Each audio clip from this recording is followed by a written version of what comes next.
Inside Story Uganda. Real source of political updates. Simanyi kyotegeeza mu threat. Njagala otegeere okutiisa. Njagala okitegeere bwoti. Saagala okitundeko bitundu tundu nga abantu abasoma Bayibuli nga basoma mu bunyiriri. Olutalo lwa Iran, America ne Israel. Lutalo wakati w'ensi emu nga mu tekinologiya n'amaanyi matonoko ku nsi endala. Zibalwana nazo. So lutalo terwenkanankana. Eyo fact. Kikirwa kyola nti mu kulwana okwabwe bazimba doctrine gye bayita mosaic defense. Bagizimbidde emyaka 20 gye bakozesa mu lutalo luno. Nti mu mosaic defense gwe osooka n'okkiriza nti nze senkana n'oli naye nsobola okumulemesa ebigendererwa bye okutuukirira. Era Minister Said Arachi ow'ensonga z'amawanga amalala ng'olutalo lwakatandika yagenze ku kibanja kye kya X n'ateekako nti tumaze emyaka 2 nga tusoma entalo America ezigiremye. Era ekyo kye kituyambye okuzimba kye bayita mosaic defense. Tutunuulidde mu Afghanistan byagaana bitya atyo. Libya, Somalia byagaana bitya. Nene tuddeyo ne mu byafaayo abanene abalala baalimu abatya. China ennafu yamega etya Japan. Strategy ki Chairman Mao Zedong gye yakozesa ne bajjamu kye bayita mosaic defense. Mosaic defense Iran yeetegese emyaka 20 nga yeetegekera olutalo luno nga emanyi gwegenda okulwana naye tebenkanankana. Naye mu butono bwange nsobola ntyo okumufuukira ekizibu.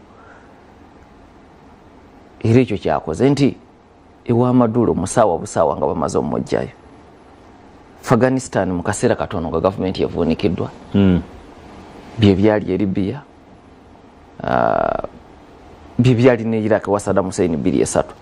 Naye nkya tugenda kuweza wiiki yakubiri nga gavumenti tennaggwa eye Iran. Era nga wiiki enegenza okuggwako gye emikutu gy'amawulire egiwerako mu America gyafulumiza amawulire nga gyesigama ku bitongole ebikese bya America nga byawadde abakulu alipoota eraga nti wiiki 2 zino ezisoose ez'olutalo tezinanafuya gavumenti ya Iran. Nti kye baalowooza nti bw'onookuba bajja kutabuka wabeerewo okusika omuguwa. Mu kusika omuguwa abantu basituke tekisobose. Kuba ekyo bakikozesaako ne bakunga abantu ne beekalakaasa mu 5 CIA eyingirawo nevuunika gavumenti ne bakomyawo obukulembeze bw'abasha. Kakati ekyakola luli ku luno kiganye mu wiiki 2 kitegeeza nti balina okuddayo ku meeza Abamerika baddemu beetegereze nti kakati objectives zaffe ze zino mu wiiki ezisooka 2 regime change eganye birala tugezezaako n'ekya regime change kiganye. Bwe tuba baakukikola tuyina kukola tutya.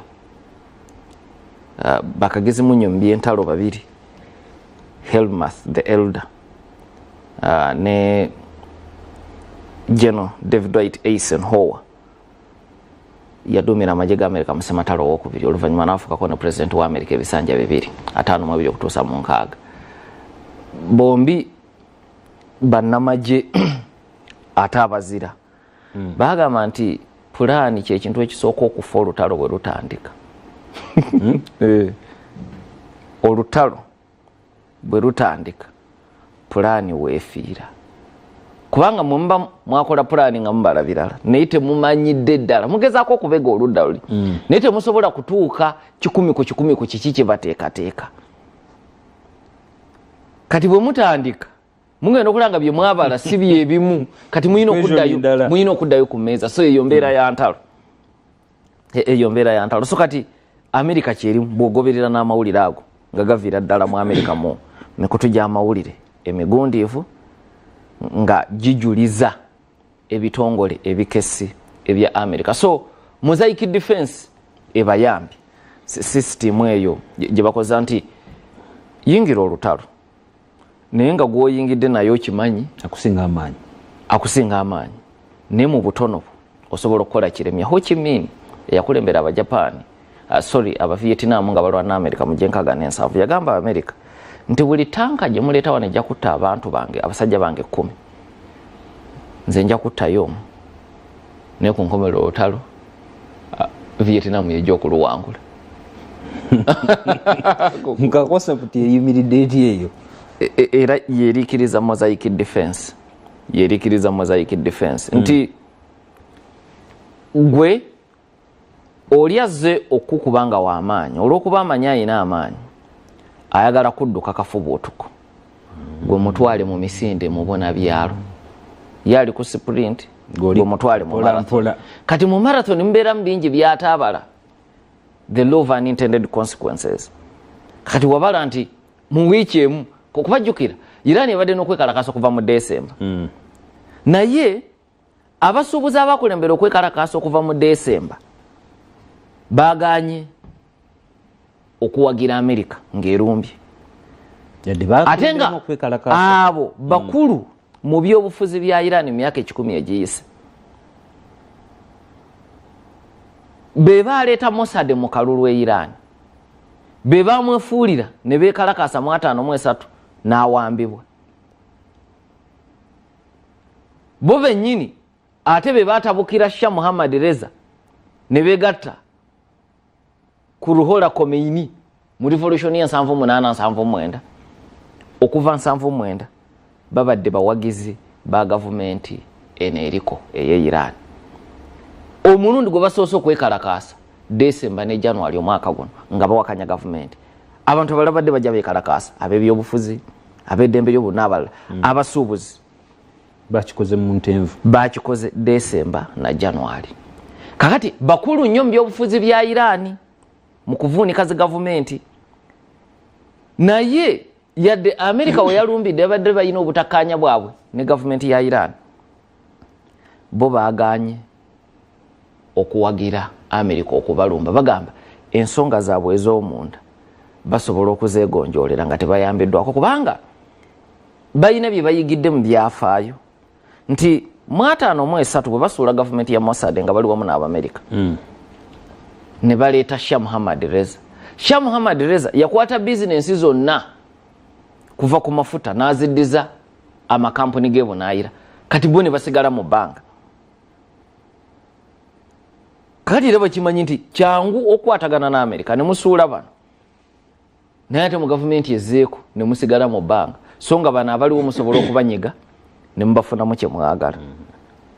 Kati okwo nako kusoomooza eri Amerika kubanga kati bwe beeyagala regime change e Iran tesobola kukikola ng'esinziira mu bwengula tekiriyo mu byafaayo tekibangawo nti gavumenti zisuulibwa ng'osinziira mu bwengula wayina okubeerawo abali ku ttaka.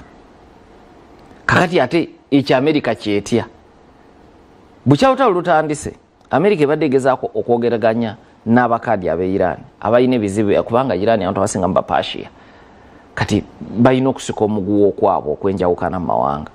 Kati Iran ebadde Amerika egezaako okwogereza abantu abo nti mutwegatteko mumbeere ku ttaka ffe nga tukuba waggulu gavumenti efuuke yammwe. Abakaadi bakyali aga naaga kubanga ebyafaayo bya Amerika mu region eyo bagimanyi kuba abakaadi bali mawanga mangi obasanga Iraq obasanga ettake mawanga mangi naye Amerika kyangu nnyo okwegattako nga muyina omulabe yo mbwaggwa n'edduka n'ekulekera ebizibu. Mu Afghanistan gye yakasemba okuva abantu beyakolagana nabo emyaka 20 bangi ku bo yabalekayo nebalekera abatalibaani kati baba batigome. Yukasita yatuuka n'erukoowa nega nti tuvuddeyo bali nebaleka kati bali baga nti kyekiseera tubeekolereko. So kati abakaadi beegendereza n'olwekyo strategy ey'amagye ag'okuttaka nayo yakusoomoza bw'ate ng'ekirala bano olw'okuba bakimanyi nti bali mu lutalo ng'oli abasinga tekinologi abasinza ebyokulwanyisa eby'omutawaana bwe baddayo mu mosaic sisitemu yaabwe bw'obalumba ku ttaka beetegefu Iran yonna si bibuga byokka okugifuula Stalingrad. Stalingrad kitegeeza abafuuse nga batujunga kati kafuuse kattiro. Kati America teyagala kuyingira mu lutalo lufaanana bwe luti. Teyagala kuyingira mu mbeera oli gyafudde Stalingrad kubanga bw'osoma mosaic system eyo ne ku mutimbagano kweri nti bw'obalumba bw'otyo line of defense esooka y'amagye aga bulijjo nga gayambibwako ag'omu bbanga okugootaanya omulaba ayagala okumaamira obwengula. Naye bw'osukkaawo second line yerimu Islamic Revolutionary Guard Corps yeeberemu urban combat basiigi ebatigomi mu masoso g'ebyalo ne mu nsozi gye basinga okutegeera obulungi. Kati eyo bw'otwalayo Abamerika obatwale mu nsozi eyo beegobe ne basiigi basajja bato obo batadde mu kusoomozebwa kunene. Kiba kibaga nti katunoonye abaana ab'okukaala abakaadi ababadde n'ebizibu byabwe ne gavumenti bo bayingira ekintu kino naye nga nabo bakyali mu kwesisigiriza. So kakati kyekifaananyi kyenjagadde okusigira ngoddeyo ku kibuuzo kiri nti ekibuuzo kyo tekijja na mu mbeera ya lutalo. Ekigendererwa mu kuleeta ono si kutiisa wabula kulaga Abamerika nti we've overcome fear. Tetukyatya. Okutya kwe mwagala okututeekamu tukusukkulumako bwe bubaka obukulu si kutiisa kubanga noono basobola omusaanyaawo n'abakulu abalala. Kyenjagala okulaga Isirayiri n'Amerika noono basobola okumuggyawo mu ddakiika ntono nnyo basobola okumuggyawo. Era bakiolaba nti Khamenei yagenza okgenda yaleka azimbye concept endala gye bayita fourth successor. Yeeti eyo nti buli kifo ekyenkizo kiriko abasika okutuuka ku wookuna. Buli kifo nti wajjawo buli omu ng'amanyi nti oli bw'afa nze nzirako oli bw'afa nze nzirako. Ebyo byonna obikola kuba omanyi gw'ottunka naye akusinga naye gweleeta strategy emukooya kubanga mu nkola y'Abamerika bakimanyi nti bw'okuba abakulu abantu banafuwa emitima bagwamu amaanyi empuliziganya neebula. Kati mu sisitimu yaabwe eyo eya mosaic obuyinza baabugabanya mu ngeri ya federo nti ne bw'okola ekyo high command yonna n'ogyetta. Bakamanda buli omu ku kyalo alina obuyinza okusigala ng'aduumira abasajja be. Kasita ategeera nti kati eri enkolagano evuddewo mosaic defense mga kakati gwe kamanda yini chief automatically. Kati kiwaki bo beetegefu Iran okugifuula Stalingrad ate tebakyalina nnyo kye bafiirwa kubanga watandikidde ku bo atalina kukwatibwako. Kati kiki ennyo ky'oyinza okubatiisa nti ossa omwana we kati kiyinza okuwaawaza abantu amatu nti Khamenei ono omuto kati bwe bamutta olwaleero kiyinza okuwaawaza kuba oli myaka 36 wabaddewo n'amateeka agatali mawandiike eri Amerika nti abakulembeze b'amawanga ago g'olumbye tobatunuzaamu mudomo gwa mmondo era nga endowooza eyo weri nti Amerika tesobola kutta Khamenei. Kati yamusi kati kiki ekirala kyoyinza okutiisa bannansi ba Iran. So okujja kwa Khamenei omuto ekimu ku byo kulaga bali abalabe baabwe nti bye mukoze tebitutiisa oba oliawo tubadde tubisuubira kuba balina ne concept eri ya fourth success. Owamanyi tayinza kuyingira lutalo nga atambulira ku concept yeyo nti ono bonna bagenda kuttibwa tekisoboka. Naye ono ayingira yakimanyi nti osobola okubatta so kitegeeza bw'obatta tekimwewuunyisa kya bulijjo. It's a new normal for Iran. Kakati oyo aba afuuse muzibu kiringa bw'okuba omwana n'omukuba n'akaaba bw'aba asirikamu n'agamba sikutidde amakyo kitegeeza ng'oli muzadde oyinza nti musaleko omutwe alyoka ategeere nti ndi mukambwe. Wali olabyeko omwana akola ekyo bamukubye emiggo n'amukuba emiggo n'agamba maama we sikutidde. Kakati Iran kye yakoze sikutidde. Ekirala nti stability nayo ebadde yeetaagisa mu kuleeta ono. Kakati ng'ogyeko ekyokuba nti tabadde na office ntongole okuba nti yabadde kumpi agula naggala oluggi lwa office ya kitaawe ebigambo ebisagala abantu babitwala literally nti yabadde abeera ku luggi naye omutwala nga gatekeeper ekigambo ky'oluzungu. In fact yambabadde bamuyita de facto chief of staff mu office ya kitaawe. Yabadde olujegero olugatta office ya kitaawe ne government ya Iran yonna kubanga kimanye nti omukulembeze omusukkulumu mu Iran kumpi buli kintu yakikulira.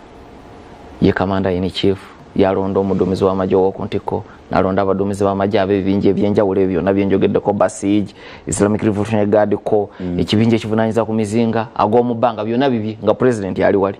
Yalonda minister wa defense, nalonda ow'ensonga ez'omunda, nalonda ow'ensonga z'amawanga amalala, nalonda owa science ne teknologiya, nalonda saabalamuzi. Singa parliament yina okusika omugwa ne Guardian Council, akakiiko kalonda aka Expedience Council ke kasala eggoye kwekyo kye baliko okusika omugwa. So obuyinza bwonna kumpi bubwe yalonda akulira TV ne radio y'eggwanga. Kati omuntu nga yakola ng'olujegere ne office eyo ekyamazima oyinza oga nti kumpi ya sikumanya bumanyi kumpi yabadde atambuza gavumenti ku lwa kitaawe. Kati ekyo nakyo kiyamba okutwala continuity nti tewali nkyukakyuka mu kiseera kino ekizibu kye balimu kubanga Khamenei ayinza n'okubanga n'embeera gy'alimu kati si ennungi ennyo ey'obulamu olw'ebisago ebyamutuusibwako kubanga jjukira kino kye kiseera bwe bandibadde basinga okumwetaagira okumulaba ng'ebigambo abyeyogerera ate ku kifaananyi kye so si kiwandiiko nga bakisomera busomezi sina katambika rediyo eddoboozi wabula kiwandiiko bakimusomera busomezi. Ekifaananyi kyandibadde kisinga okukolera Iran kwe kubanga wali ku TV ng'ali mu kakasa abalabe ba Amerika nti mugenda kutuwulira n'ekyo nakyo tekyasobose. Naye mu butasoboka ekiwandiiko kye bafulumizza kikulaga kimu nti oba ali bubi oba ali bulungi gavumenti ekyali wamu. Obwo nabo bubaka bukulu nnyo eri abalabe baabwe. Dr. Zikiriza tugende tuwummulemu